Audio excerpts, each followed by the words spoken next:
Call it the everything else shelf of my DVD collection. This is everything that basically wouldn't fit on the other two shelves.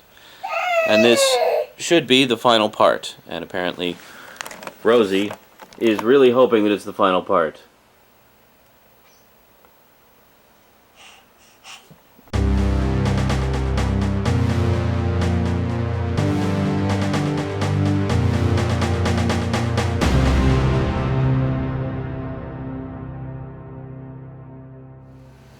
Greetings and welcome back. It's a few days after the last batch of DVD collection videos that I did. The ones you've been watching for like the past 2 weeks. It's currently Tuesday, April 29th, 2008. All the previous segments were done on the 24th. And I figured it was about time I did the last couple. Let's turn the fan off. So here we are in the bedroom. As I said, the collection has grown to the point where it actually does not fit on all those shelves anymore. And I like to have the DVDs up front on display at all times. So even though I can actually fit 2 rows of them on those shelves, and may end up doing that at some point anyway, just to, make space, the back rows of those shelves are basically all VHS tapes. And you probably noticed there's some VHS tapes on the bottom shelves that just wouldn't fit anywhere else. So anyway, that brings us to the bedroom. And I'm really short on tape, so I have to keep this brief. But on top we have my Captain Power toys. That one's upside down and it's driving me crazy. I'm going to fix it. Here we have a selection of my graphic novels. Quite a few. Subject for another time. Now we move down here. We have the final 3 shelves of my DVD collection. So this is kind of a mixed bag. This one is actually a Netta's. It's a collection of the original Christmas classics. Rudolph the Red-Nosed Reindeer, Frosty the Snowman, Santa Claus is Coming to Town, Little Drummer Boy, and Frosty Returns. Great collection, but it's not mine. These are my Christmas movies here. We've got A Christmas Story, special edition. This is the one about the kid who wants the Red Ryder BB gun. Great stuff. We got Badder Santa. Do you know there's actually 3 cuts of Bad Santa? There's the original theatrical version, this one, which is the extended unrated version, and they just came out with the director's cut, which apparently is different than all 3. Elf, A Christmas Carol, the Emerald Edition. This is the best quality version of A Christmas Carol I've ever seen. They fully remastered it from several prints to keep the quality nice. And Scrooge, which of course is Bill Murray's take on Christmas Carol. It's a Wonderful Life, which no Christmas collection is complete. The first time I saw this, I thought it was high time I saw it, because I never had. I watched it in July of a year. This one is also a Netta's, How the Grinch Stole Christmas, original cartoon. Then we have Airplane, the Don't Call Me Shirley edition. Koyanis Katsi. Pawakatsi. There's a 3rd one in that series. And if you like this movie, Baraka, you'll probably like these as well, because they're the same kind of thing. Then we got a couple IMAX movies, Mystery of the Maya, Mysteries of Egypt. We got The Net. There is a slightly better edition of this with more extras. I need to get that. The original theatrical version of Not Another Teen Movie. And the uncensored version of Not Another Teen Movie. Both considerably different, and with different extras on the discs, so I keep them both. This is my collection of A Distant Soil and original first printing ElfQuest comics, which we will look at another time. So, just put the fairy back up there. She likes to guard my comics for me. Then, of course, we've got the unrated version of Anchorman with the much coveted 2nd disc, which is hard to find. Everything you want to know about sex, but we're afraid to ask. Woody Allen, Manhattan, Woody Allen. These 2 are Netta's. This one is mine, Sleeper, which is great. And, of course, Annie Hall. Even if you don't like romantic comedies, if you only ever see one, this is the one to see. The other one would be When Harry Met Sally. Benny and June, classic underrated Johnny Depp film. The Usual Suspects, the one that established Bryan Singer as a good director. He further cemented with the first 2 X-Men movies. The original Odd Couple. They've actually been putting out the TV series of this recently. I definitely want to get that. I'm Gonna Get You, Sucker, which is a dead-on parody of black exploitation movies from the 70s. Absolutely hilarious, done by the Wayans brothers. Coffee and cigarettes. I actually expected this to be better than it was. It has its moments, but overall kind of a disappointment. The special edition of First Blood. The Ultimate Edition of First Blood. The reason I have both, this has a commentary by the director, this has a commentary by Sylvester Stallone. So if you want everything, you really need both. The Blu-ray edition has both. So there you go. Rambo First Blood Part 2 and Rambo 3. Silver Streak, which is a classic Gene Wilder, Richard Pryor opus. Once Bitten, old Jim Carrey movie. Peter Gunn, this is the TV movie. Really bad transfer of it though. Fargo, Bullet Down Under, which stars Jacko Jackson of Energizer Battery 80s commercial fame. I know him mainly from The Highwayman, which was a short-lived sci-fi series, which I have on tape. As Good as It Gets, and Roxanne. And I still have 2 more shelves to do, and I'm out of tape. So, I'm going to switch tapes, and then I'll talk to you after. Okay, I have switched tapes, and now let's continue our look at the bedroom shelves of my DVD collection.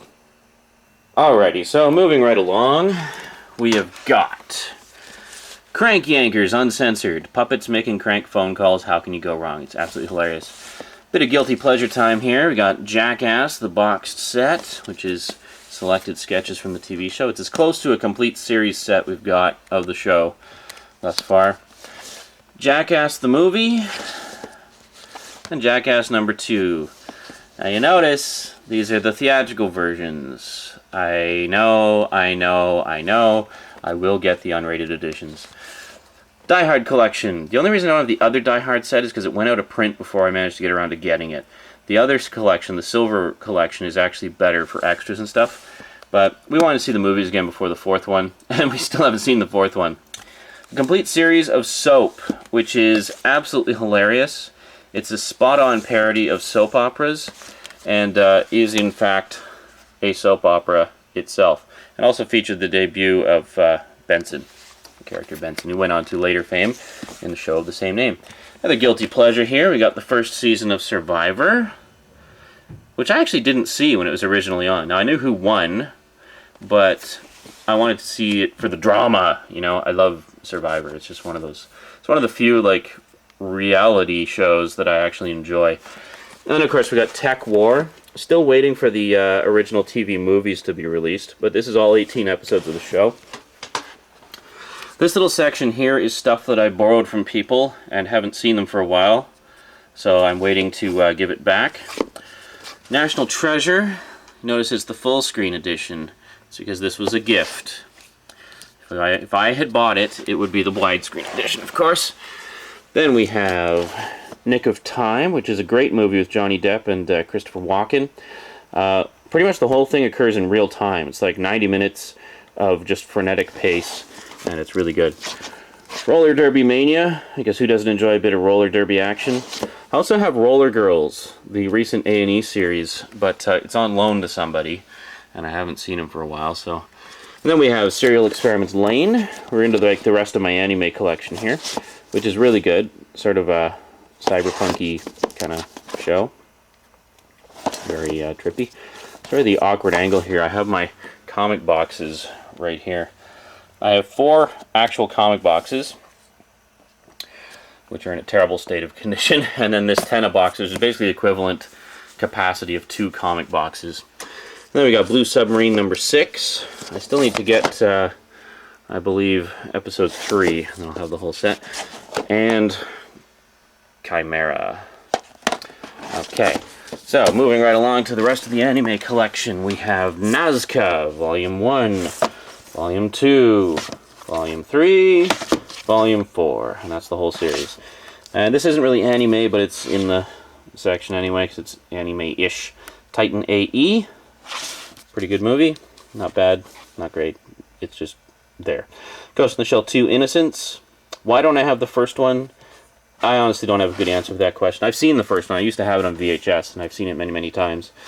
Ghost in the Shell Standalone Complex, Volume 1, Volume 2. I do have the special editions of these, but I got rid of the big bulky cases they came in, because quite frankly they were just taking up space, and there wasn't really any point to keeping them. Volume 3. Volume 4 and 5, I kept the cases because they're just little slip cases that don't take up any space. 4, 5, and 6. I'm still trying to track down the tin edition of Volume 7. But this is the special editions of all the first 6 volumes, the 2-disc editions, which have the DTS and Dolby Digital versions, and come with some cool extras. Let's see, Volumes 1 and 2 came with the soundtracks. Volume 3 came with a t-shirt. Volumes 4 and 5 just come with a couple of ID cards. Volume 6 comes with another t-shirt, and I'm not sure what Volume 7 comes with, but I'm sure it's damn cool, whatever it is. Vampire Princess Miu. This is actually Volume 2. And then Volume 1. I don't know why I have them backwards on my shelf. But that's the original straight direct-to-video, or OVA, or OAV, however you like to pronounce it. Vampire Hunter D, the original movie, special edition, very cool.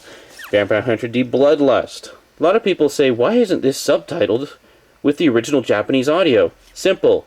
Because Vampire Hunter D was such a huge hit in the US, they actually made this in English. A lot of people don't know this. It is an anime, but they made it in English. So in this case, it's actually the reverse. The English audio is the original audio for which it was made, and then it was later dubbed into Japanese. So, kind of interesting. Armitage the Third. This is the sequel, Dual Matrix. I actually have the first one on Laserdisc, or had it. I think I sold it recently. I will get it again, though. Battle Royale High School. The reason I originally bought this was people had been recommending Battle Royale to me. So I thought this is what they were talking about. So I watched it and I thought, oh, you know, it's okay. It's not great, but so I got this thinking it was Battle Royale. Of course, now I know better. Street Fighter 2, the anime movie. The only Street Fighter 2 movie worth watching. This has the English dubbed version and the uncensored original Japanese version. It's very cool. Castle of Cagliostro, best Lupin the Third movie ever, directed by Hayao Miyazaki. Secret of Mamo, also known as The Mystery of Mamo, which was actually the first, or second. I think this was actually the first Lupin movie, and then Castle of Cagliostro was the second. And then I've got 6 volumes of Lupin the Third. Got Megazone 2-3, which is a very cool, underrated anime series. It was actually a mini-series. It's 3 movies. There we go. I actually still have to watch the rest of them. I've seen the first one a few times.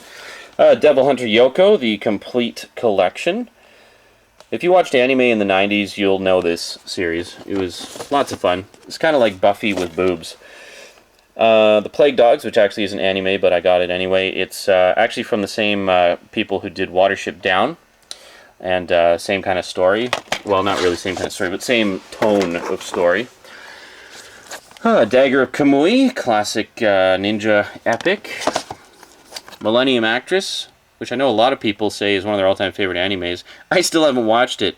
I actually got it in a 2-pack with Ghost in the Shell 2 Innocence.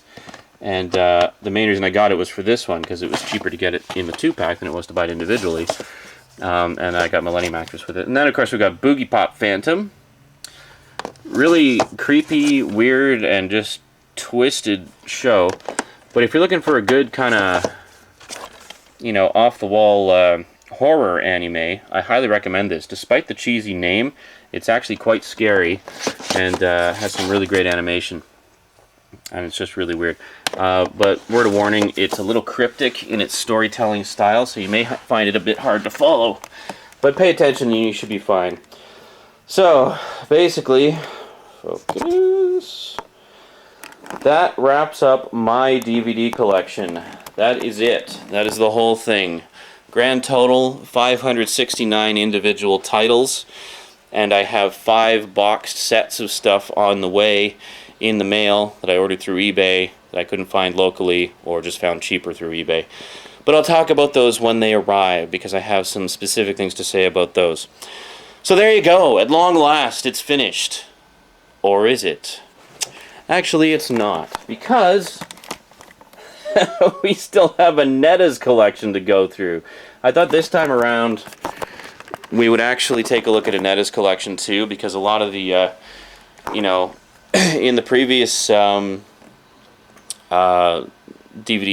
collection update thing that I did in 2006, A lot of people were saying, well, why don't you have this? Why don't you have that? And a lot of the things they were mentioning were stuff that we actually do have, but they're just not in my personal collection. They're in Annetta's collection. So, for the sake of completeness, to cover every single DVD that we have in our household, we're going to take a look at Annetta's collection next time. So until then, thanks for watching, and sayonara.